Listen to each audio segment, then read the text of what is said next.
Black Lives Matter is in hot water after coming out in defense of the Cuban regime. And Reuters says these Cuban protesters could be spreading the coronavirus, unlike the BLM protests that happened all last year, right? And drug overdose numbers, they have tragically reached an all-time high. So we've got all that and much more coming up, and it starts right now.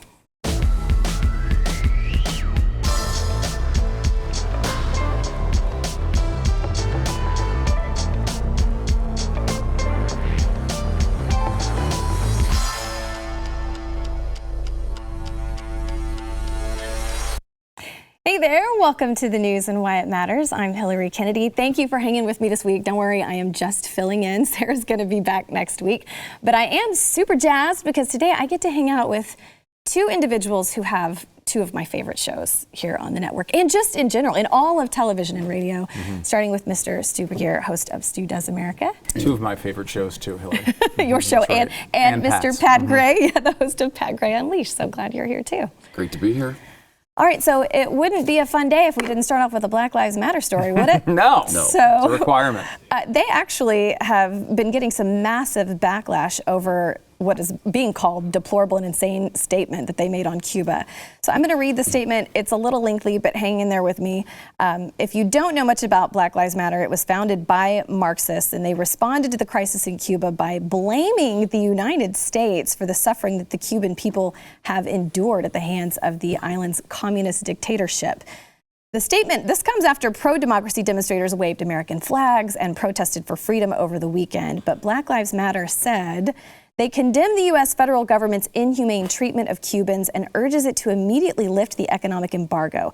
This cruel and inhumane policy, instituted with the explicit intention of destabilizing the country and undermining Cubans' right to choose their own government, is at the heart of Cuba's current crisis. Since 1962, the United States has forced pain and suffering on the people of Cuba by cutting off food, medicine, and supplies, costing the tiny island nation an estimated $130 billion. Without that money, it is harder for Cuba to acquire medical equipment needed to develop its own COVID-19 vaccines and equipment for food production. And this comes in spite of the country's strong medical care and history of lending doctors and nurses to disasters around the world. The people of Cuba are being punished by the U.S. government because the country has maintained its commitment to sovereignty and self-determination. United States leaders have tried to crush this revolution for decades. Cuba has historically demonstrated solidarity with oppressed peoples of African descent, from protecting black revolutionaries like Assata Shakur, the group said, of one of the FBI's most wanted terrorists. So now we look to President Biden to end the embargo, something Barack Obama called for in 2016. This embargo is a blatant human rights violation, and it must come to an end. So apparently, it's America's fault that Cuba is in this crisis, isn't it, Stu? Incredible. I mean, this is the type of thing that normally would get an organization or a politician or a person thrown out of polite society. I mean, basically saying that it's not the Castro's family's fault for all the disasters that have been going on there all this time. It's our fault. The United States is responsible. And it is really amazing. And I don't know. I mean, Black Lives Matter seems to be the type of organization they're going to do everything they can to defend. But there is it's not a well-worn path, but there is a path that some leftists will go down when they go too far. The example I would give is Michael Avenatti, right? Michael Avenatti is the most praised and loved person in the universe. And one day, it didn't start with him shaking Nike down. It's his departure from polite society was when he started bringing up fake accusers for Kavanaugh.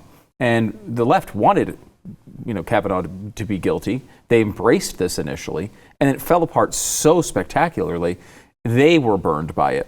And I think like a statement like this, to a lesser degree than Avenatti, but it's down the same road, it gets the left feeling embarrassed for all the things they've said to praise Black Lives Matter. Now, I'm not talking about the Joy Reids of the world who fully agree with that statement. I'm talking about the normal Democrats who are very liberal and can't stand Trump and believe the Democrats are always right. This feels like a step too far for many of them. I don't think this is enough to have people reverse themselves on Black Lives Matter, but you do see it occasionally. I mean, Harvey Weinstein was a huge figure in Democratic politics for years and years and years and years and years, and now he is not. These things do happen. Usually they take a big moment. I don't know if this is a big enough moment, but I think there are some people on the left that are saying, wait a minute, did we embrace these guys too hard? I know everyone was saying that Marxist stuff. We kept saying it was a lie because Republicans were the ones saying it, but maybe they were right. Mm-hmm. Pat, what do you think?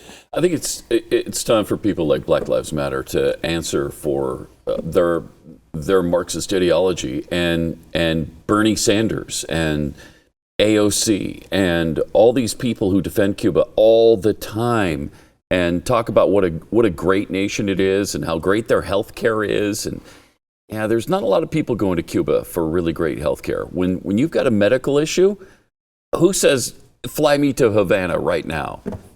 Nobody in their right mind does that, including the Castros, yeah, who went to Canada and New York, I think. But to see them just stuck in the 50s for the last 60 years is just really tragic. And to blame America for that, I think even Democrats, even normal Democrats, can see through that nonsense. Well, it's been interesting to, besides Black Lives Matter getting a lot of flack, Twitter users were just roasting Reuters over an article titled, "Cuban Protests Risk Exacerbating COVID-19 Spike," PAHO, which is the Pan American Health Organization. So they're saying all of these people protesting are raising the risk of COVID-19 because there's already a high amount of cases and because of the contagious Delta variant of the illness. The Reuters piece noted that the Pan American Health Organization and people visiting the country should avoid crowds, utilize masks, wash their hands often, and said that they're exacerbating this by protesting.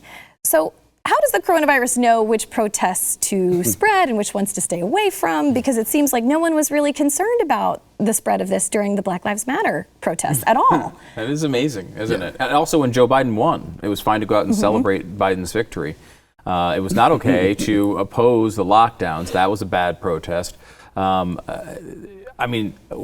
Obviously, coronavirus can recognize the politics of a situation and decides whether it's going to infect people or not. That's the only thing that can possibly explain the science that's out there. It's funny because, the New York Times has reported accurately that there have been zero cases of outdoor transmission of coronavirus outside of close conversation. Now, this type of crowd can lead to some transmission because you're right next to a person, you're screaming, right? But, it's almost exclusively an indoor virus as far as transmission goes, as we all know by now. And those requests, even back in summer when they were saying, well, it's okay for Black Lives Matter to go out and do this, it was questionable then, but that was, I thought, and I said this at the time, if there isn't a bunch of super spreader events because of these protests, then we're going to know that pretty much anything outside is okay. And I think that's where we've landed, right? We think, there was some reports and it looked like there was some flare-ups in certain places. When you're screaming next to each other for, chanting and screaming next to each other, there's going to be some transmission even outside probably, but it's so rare and it's such a small piece of this, right? COVID-19 is not the reason they're protesting. They've been under the thumb of dictator after dictator, now three, for since 1962, and this is they're protesting that. Other countries can react to COVID-19. Free countries can react to COVID-19. It's not because of us, one country, with an embargo or a boycott, more accurately. It's they have the whole world to deal with if they want to. This regime and the previous regimes before it have destroyed the country and destroyed the people's chance to flourish. And that's why we should be much more active in cheering on what these people are doing, because without us helping them, what's going to happen? They're going to wind up in a dungeon or in a ditch. Pat, do you think that they're more concerned about getting COVID-19 or about the threat of living under communism? Obviously, I think they're concerned about living under communism. They've been oppressed for so long that you got to feel bad for the Cuban people, because the Cuban people weren't the government, and our issue was never with the Cuban people. It's surprising, as good friends, as close friends as they are with Russia and previously the Soviet Union, why aren't they thriving? Because there's another communist regime that has been their close ally, and has been there to bolster them all through our boycotts and embargoes, and still they're not doing well. That should tell you something about communism. Yeah. Well, superstar Pitbull, he has just been blasting people for not understanding why Cubans are protesting about freedom and human rights. He called on the world to help them out. We've got a clip. Take a listen. And it frustrates me to a certain extent, being a Cuban American and having a platform to speak to the world and not being able to help my own people. Not being able to get them food, not being able to get them water, not being able to get them medicine. But most of all, not being able to help and really get them what they deserve, which is freedom. We need to figure out how to really help. We need to get creative. We need to figure out solutions while they're losing their lives over there literally for something that we wake up every day and appreciate, which is freedom. So to everybody out there, stand up, step up, and if you don't understand, get with the mother program and wake up. It's interesting. He also called on Jeff Bezos, who's also Cuban American, who he said built one of the biggest companies in the world, Amazon, and is one of the richest men in the world. He called on him to stand up, say something, do something. Do you think the Biden administration is going to care if celebrities start to speak up about this? Because they've been mobilizing celebrities quite a bit recently with the COVID-19 vaccine. Do you think they're going to care if celebrities are speaking up about this particular instance? Either of you? No. Well, I doubt it. It's nice to see Mr. 305, Mr. Worldwide, speaking up, Pitbull. I think that's actually awesome. I mean, it is important, to I do think that type of stuff does reach people who don't pay attention to this stuff, and this is why what the NBA did with Hong Kong was so disappointing and troublesome. I mean, they, with the chance to shine light on an obvious choice. Should the people of Hong Kong have freedom from China, as was promised to them? You had LeBron James out there saying, don't get in the way of China and what they want to do. You might hurt people. Yeah, well, a lot of people got hurt because of what happened in Hong Kong. Cuba's the same thing.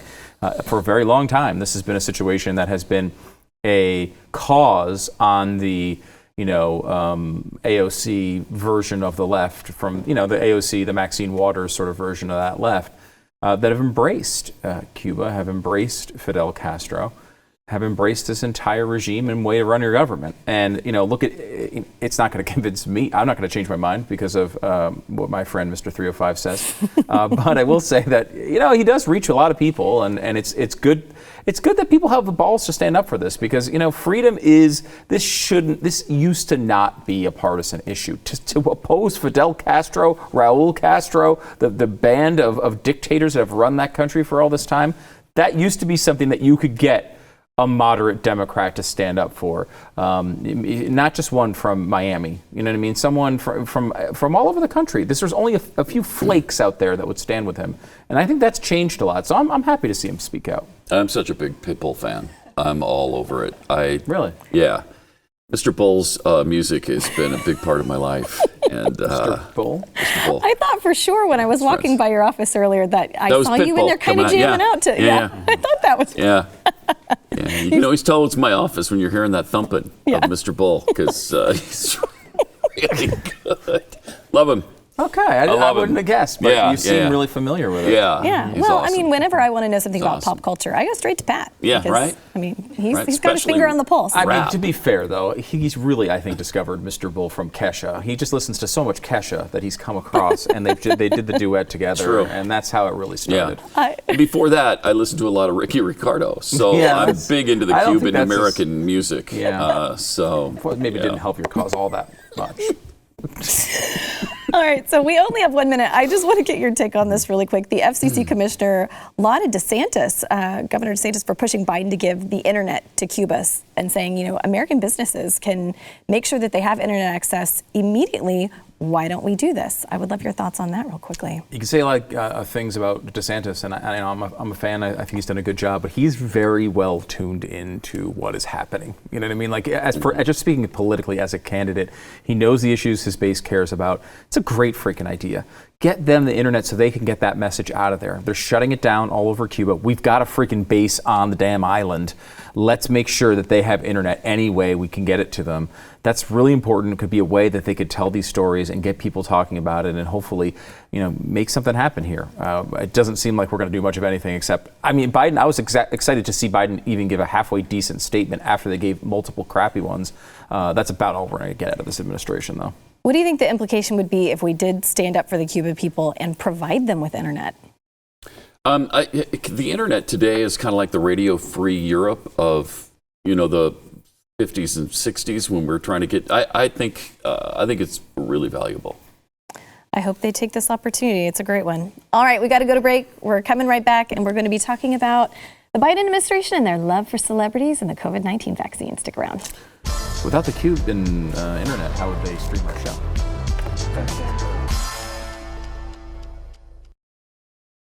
The Biden administration has a secret weapon to try and help get young people vaccinated. It's so exciting. It's Disney actress and singer Olivia Rodrigo. This'll work.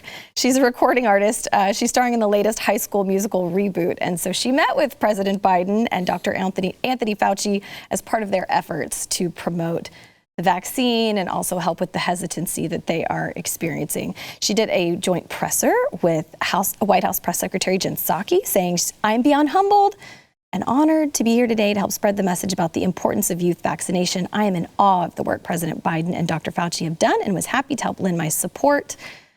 And then she tweeted out, "Find a vaccination center near you. It's easy, it's free, and so important."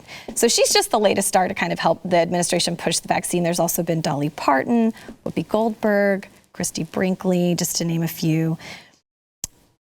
Does it really seem necessary to bring in Olivia to help push the vaccine? I don't know. What do you think, Pat? I don't think it's necessary for it depends on your age, but I'm a little confused by the effort to get young people vaccinated. They're low risk.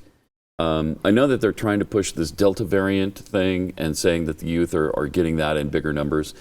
But if it were me, I probably, and I've encouraged my kids to not get the vaccine because they're young. They're healthy. They don't have they don't have contributing factors, and there's of course Stu's going to tell you there are no risks or very few. There are very few risks. Pretty much what I would tell you. That's what he's going to tell you. I think children are much more. You're 12 to 17. There's only one vaccine that's even approved for them, which is the Pfizer.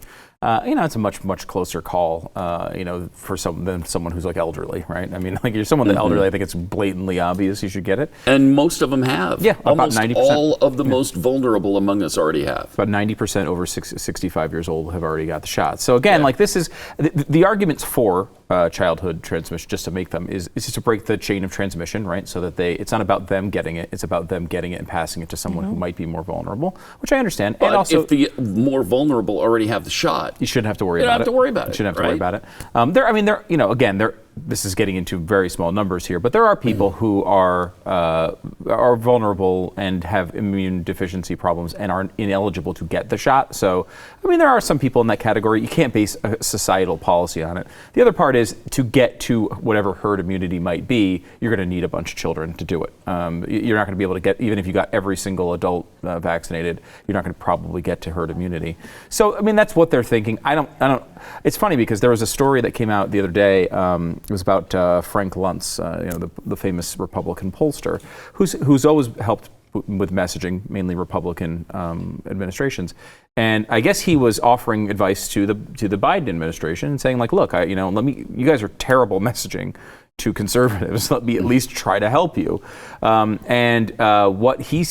the article talked about was that the Biden administration early on, this was their policy: bring a bunch of celebrities out there and say that they're getting it, get their vaccine selfies, and everyone will want to impersonate the celebrities.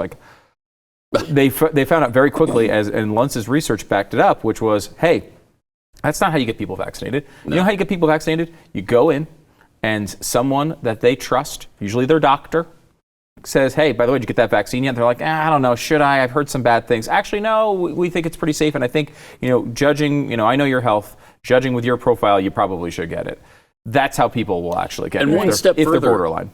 Give the vaccine to our doctors. Yes. Mm-hmm. Why don't you get the doctor the vaccine so he can give it to us? Yeah, in the office at that time when you're ready to do it. Now, because if he suggests it, you're going to go out and you're going to hear other things from other people, and you may not get the vaccine.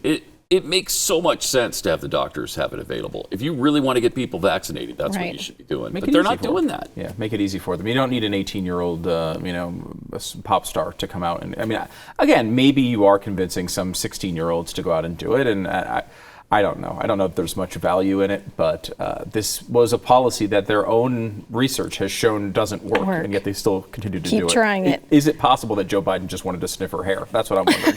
Yes. I think that is the most likely answer, actually. Yeah. Well, Joy Behar on The View, of course, she doesn't keep silent on most things. And she's saying teenagers should be permitted to get the COVID-19 vaccine, even if their ignorant parents don't give consent for it. We have a clip. Take a listen. We like to think we're smarter than our kids, but a lot of times the kids are smarter than their parents. In your case, I mean, for I've sure. experienced my daughter as having more sense than I had in various times in my life. So I would give them more credit. And, when they watch, these kids are watching a room full of people at that CPAC convention applauding the fact that Biden is not going to reach his vaccination goal. They're applauding the freedom to get sick and die. They're watching their parents behave really stupidly, in my opinion. And I think that these kids should be allowed to make their own decisions, frankly. Okay, thoughts on Joy's statement? Nobody knows ignorant better than Joy Behar. Nobody. She's, first of all, she's the worst named person on the face of this planet. There's no joy in Joy. She's just nasty. And I can't listen to really anything she says. I can't. I mean, it's good. That's a fair analysis. She's just butt stupid. Yeah, she is. Can we just say it like it is? She's butt stupid. And for her to be calling out parents of people who, care about their children far more than she cares about anything, is despicable. And I don't even know how she's on television anymore. I think it's she's just so hot. Is that what it is? She's so camera friendly. It's the hotness that's coming through. I think that's kind of what it is. As we were just talking about, I'm very pro Operation Warp Speed. I think it was a big change in this thing. I think it's helped a lot. I'm probably America's biggest vaccine cheerleader outside of President Trump. So I'm pro vaccines. That being said, there is no reason to overrun parental rights in a situation where the risk profile is this low for these children. Yep. Like this law in Tennessee, in my view, which is the one she was probably talking about, which allows 14 to 17-year-olds to get medical treatment even if their parents aren't aware of it. It's been around for a long time. Really what it's targeted at is, let's say, something to the effect of cancer, right? Like if there's a cancer treatment and you have parents that are like, look, we are against cancer treatment. There are those people out there, right, that just don't want any of that stuff done for any reason, any illness. And the kids have a little bit of rights to be able to go and say, look, I really want to get these treatments. I don't want to die. This is not what the COVID-19 issue is for children. Really what we're talking about here is more of a risk of passing it. Or maybe a long-term herd immunity issue. The fact that a kid wants to go get a treatment that their parents don't approve of, even if I happen to disagree with the parent on that one, it's not my decision. It's their kid, not my kid, not Joy's kid. Luckily for them, not Joy's kid. So I think you have to put parental rights at the top of this pyramid here because it's really important they get maintained. I agree. Well, I think this is a really interesting story. We don't have a ton of time to talk about it, but if you are in Long Beach, California, they are giving you a new incentive to get vaccinated because if you are age 21 and older and you get inoculated at an upcoming pop-up clinic, you'll receive a token that is redeemable for one pre-rolled marijuana joint. Yes, there we go. To encourage equitable distribution of the COVID vaccine. It's called Joints for Jabs, LBC. It aims to promote safe practices for Long Beach residents to light up this summer. Okay, so in case you're curious, this will take place Saturday, July 24th from 9 a.m. to 1 p.m. at Houghton Park. The vaccinations and redeemable tokens will be provided to only the first 150 residents. No cannabis will actually be at the vaccination site, so don't go looking for a joint there. They're going to give you a token. Children and young adults ages 12 to 20 can get shots there, but you will not be getting any marijuana cigarettes, as it were. So they're going to be administering these shots, trying to get people from the area that they feel like have heard misinformation or maybe just haven't been that excited about getting the vaccine. They're trying to really encourage them by giving them a freebie. First one's always free, isn't it? But it's very interesting. If the majority of the LA area are Democrats, it's interesting that they're having to incentivize people with something like this, right? I mean, really, though, it's not. I mean, anti-vaccine people, look, there's groups of people that are just not interested in, they don't go to the doctors that often, they're not very connected to the healthcare system. They might think it costs money. There's lots of reasons why a lot of people just put stuff off until they actually go to their doctor. There's that group of like anti-vaccine people who, there's a decent amount of them out there, but that's over time has been very split between left and right. I mean, I told the story before, but I went to, we were at one of these Super Bowls that we go to, and there was a party. We always worm our way into these parties, and one of them was hosted by Jenny McCarthy and Jim Carrey, and it was nobody more anti-vax than they. No, but I mean, and they are not right wingers. Robert F. Kennedy Jr. is not a right-winger. That's for sure. These are people who are hardcore left-wing. This is, it's very tied into that sort of new age sort of naturalist thinking. And so it's a lot of left-wing people. With Biden winning, a lot more right-wing people. I mean, when Trump was in office, it was Kamala Harris saying she wasn't going to take the vaccine for whatever reason.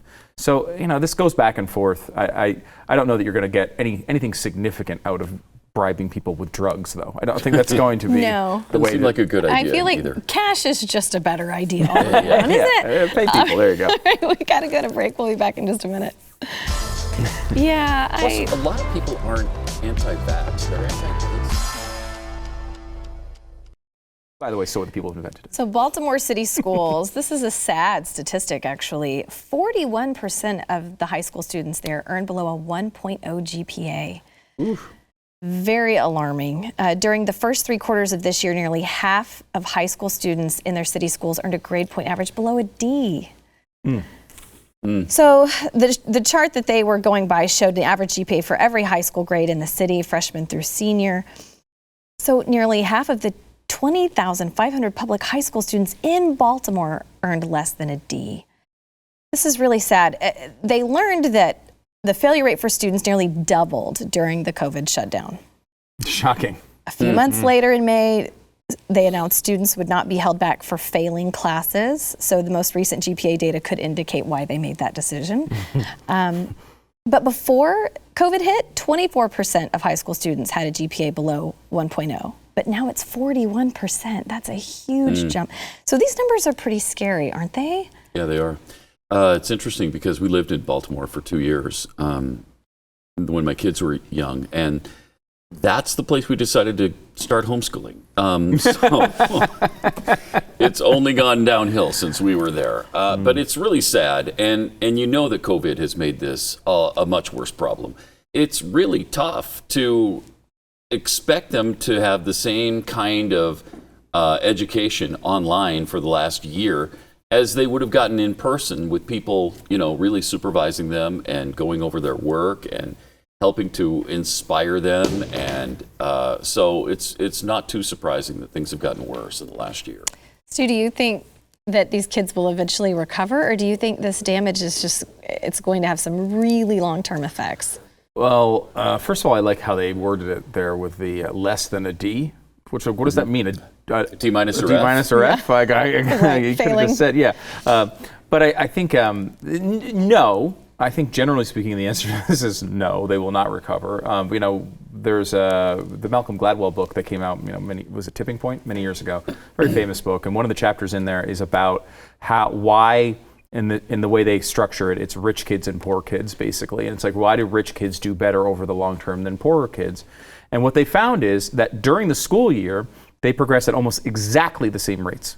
Then when it gets to summer, basically what happens is the rich parents wind up putting their kids in camps and have their kids doing things, and they make them read and they make them do all the things they're supposed to do, and poor kids largely sit them in front of the TV, and maybe they go outside and play a little bit, and so each year the rich kids slightly outpace during the summer, and over 18 years it's a big difference. So think about that taken out of what, and I'll say it right now, my kids went through over the past year, which was they went to school on August 13th of 2020 and missed no days other than when we had coronavirus.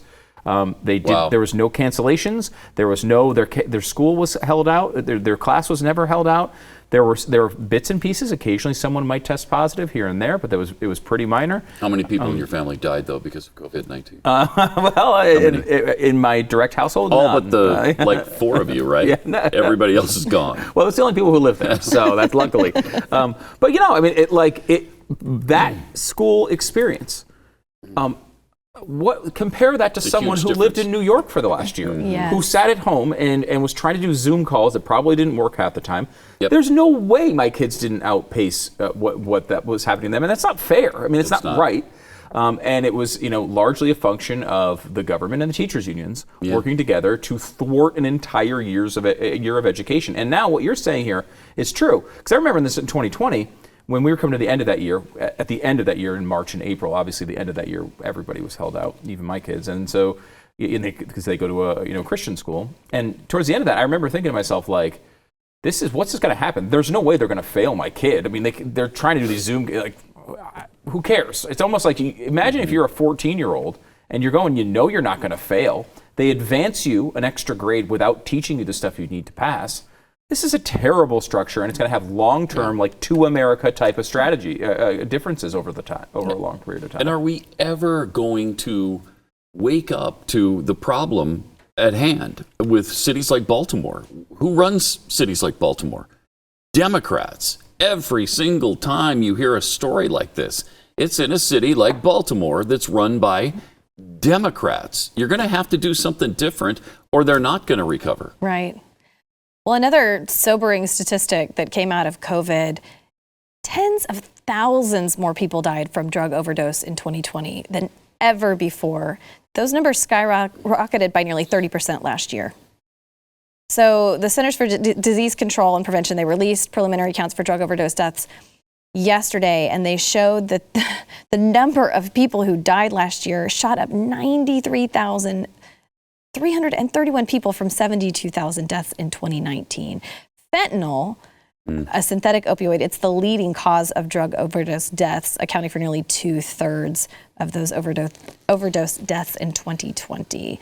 And I just don't understand why the White House isn't talking about these numbers as much as they're talking about the vaccine numbers, because this is a major problem. They don't care. They don't care. In fact, hey, let's get people started on their drug experience with a free joint to come down and get jabbed. Exactly. That's a good idea, right? So true. Gateway drug. Here you go. Yeah. It's unbelievable. Yeah, it's funny because you look at what happened over the COVID, and conservatives have made this argument a lot that the lockdowns would lead to all these terrible sort of side effects. And it's interesting to see that the suicide one doesn't seem to have showed up in the data. There wasn't. I totally believe there'd be more suicides because of COVID, and we haven't really seen that in the data. Where we have seen it is in drugs and alcohol, and it's been a terrible side effect. Instead of killing themselves, they drug themselves, and there's a narrative there that is unfortunately has really, really bad results. This was a massive problem. If you remember back on Patents too, we did a bit with Jeffy where we made Jeffy guess the numbers on a chart because we knew he'd guess them wrong. And remember we did it with opioid, and it blows away what you think of the crack epidemic of the 80s and all these other past drug battles. This is a horrific time for this type of thing, and it's up 20-30%. In just opioid deaths just in the last year. It seemed like President Trump cared a lot more about this than Biden does. He talked about it. He appointed a special group, a committee to look into it and study ways that we can help lower those numbers. And it's amazing to me that the Biden administration hasn't done anything.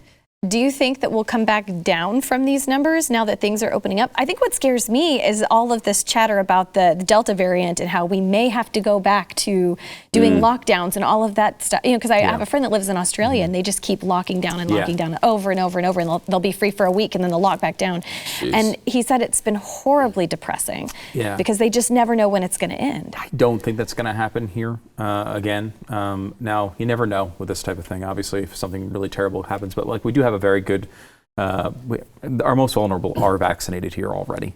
Basically, and we're at 90%. And what is the percentage of isn't it almost 70 now? Yeah, about 69% of adults with at least one shot. 68 or 69%. Now, everyone makes fun of Biden, which, you know, again, I jump on that bandwagon often. But again, his goal was 70%, and I think he got to 68. I mean, like it's really not that big of a difference. Virtually there. And that's not because of Biden. It's because of Trump.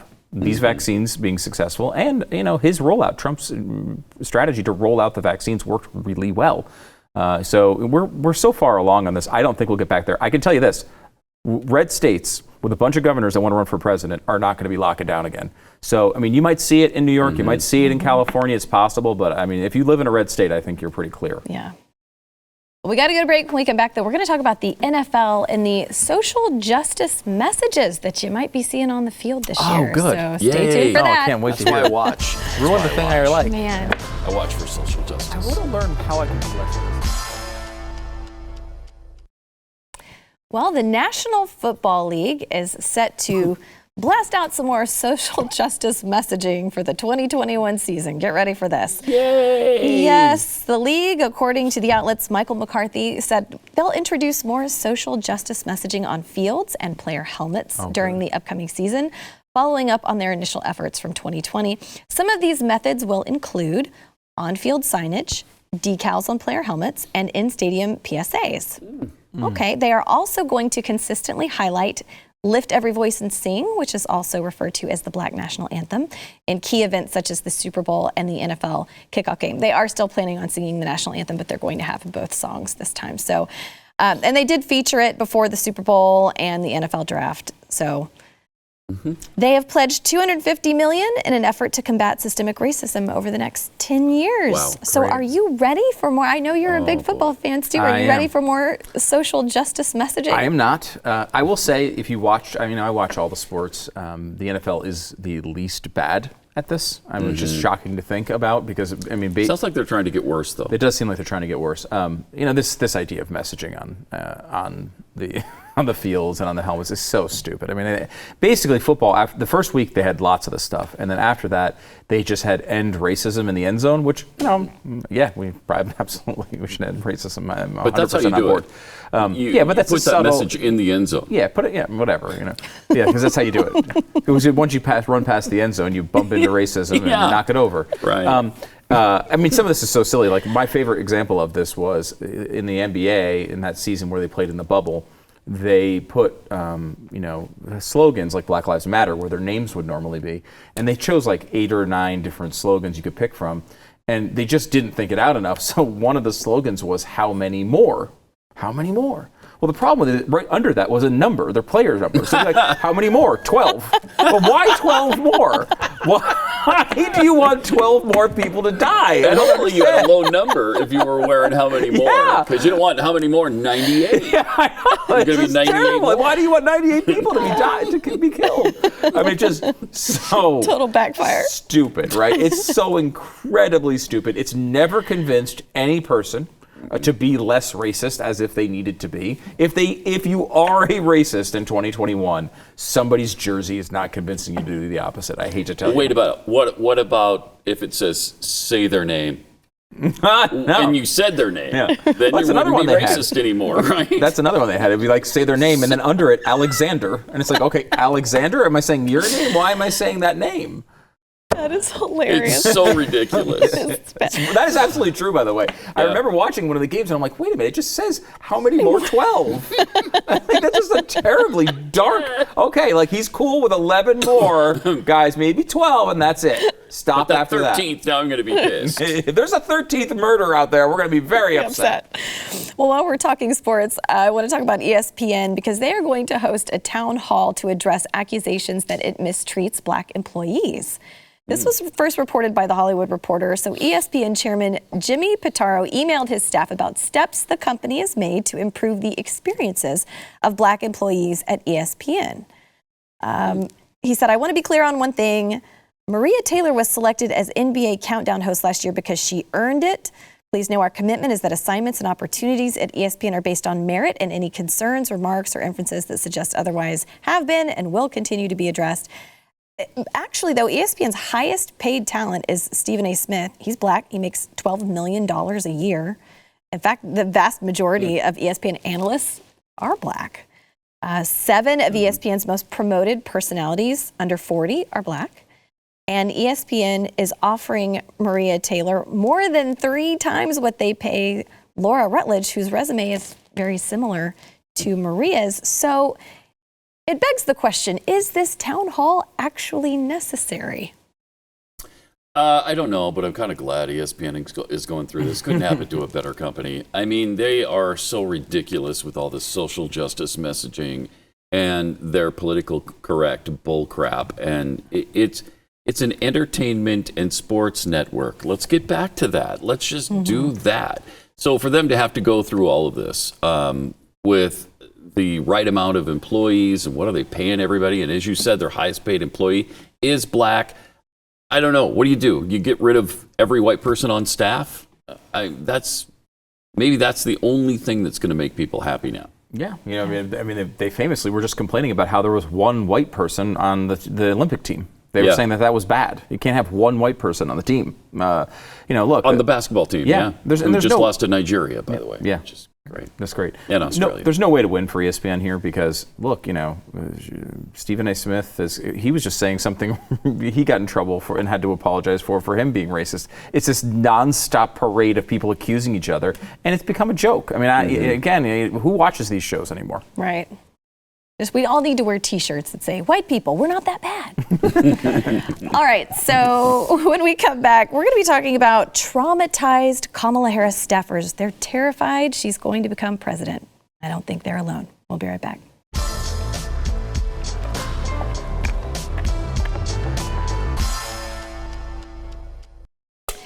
Vice President Kamala Harris's former staffers, they are terrified that she might become president. They have said they are very nervous as they're watching her ascend the national political stage. The staffers have said she made their former workplace toxic with a reactionary attitude that fomented a sense of paranoia in the office that you never knew when she was going to snap at you. This is according to the Free Beacon. One former staffer told Business Insider that she sometimes made staffers so stressed out they were making themselves sick. So it doesn't sound like her own staff likes her very much. Do you think America is going to be a little more accepting should she become our president? No, I don't. There's rumors that the Democrat Party is really in a bind right now because they see what's happening with Joe Biden. If they're honest, there's a certain segment of them that sees he's going to have to step down, but they hate Kamala Harris. So what they're trying to somehow manipulate is for Harris to be fired and to be replaced by somebody they like, much the same way Spiro Agnew was replaced with Gerald Ford before Nixon resigned. I don't know. It's a mess. It is a mess. Stu, I want to get your take on it, but instead I'm going to ask you what we can expect from your show for the rest of this week. Well, I'm giving you a free plug. Thank you very much. We're gonna go into tonight the experiment that today actually we've started, which is an experiment in universal basic income that seemingly no one seems to be noticing. Starts today. Check your bank account. You probably got a check in there today if you have kids. And all of a sudden, the government's just going to be sending us checks every month, and doesn't seem to be being talked about by pretty much anybody, even on the conservative side. They're doing minimum income without calling it that. And like they are priming the pump here to try to launch this into a real long-term strategy. So I'm hoping we can avoid that, and I'm going to yell about it tonight. Great show. And Pat Gray Unleashed in the morning. Indeed, yes. All right. Thank you guys for being here. It's a great show. All right.